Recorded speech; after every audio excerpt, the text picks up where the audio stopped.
What are the characteristics of a good leader? Well, he's got to be able to teach godly principles. He's got to be a teacher.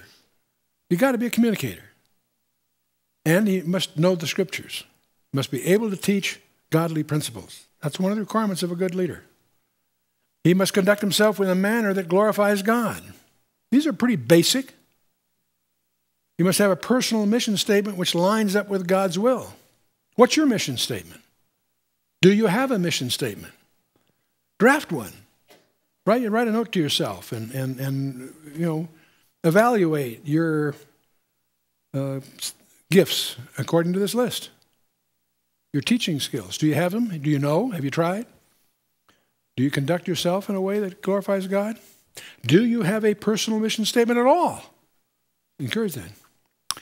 And of course, you must be a man of faith, which also implies you're a man of prayer. Do you really spend serious time in prayer? Or is it a quick 15 minutes here and 15 minutes there and that's it and on you go? Or do you have a specific, serious regimen of prayer? Are you sensitive to God's timing or are you in a hurry?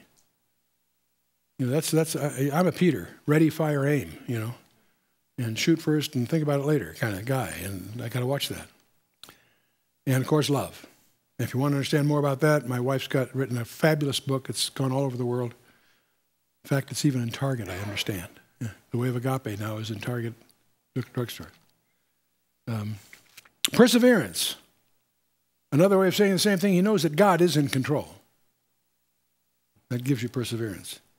It's interesting. I've spent 30 years in the corporate management world, and I've read a lot of books and studies about success. And there's one attribute that is always at the head of the list of any serious study. There have been many of them, and they all agree.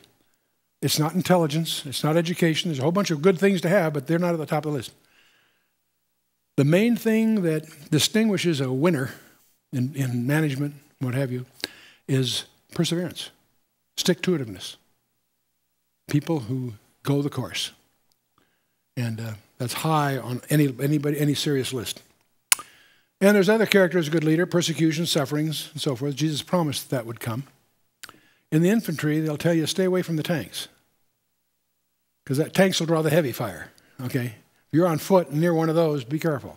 You may have to be, but what I'm saying is that the bigger the tank, the heavier shells that are being aimed at it, so to speak. Persecution and suffering. If you're not persecuted and suffering, is there some strange reason, maybe? You're not a threat to Satan, I guess. That could be the answer.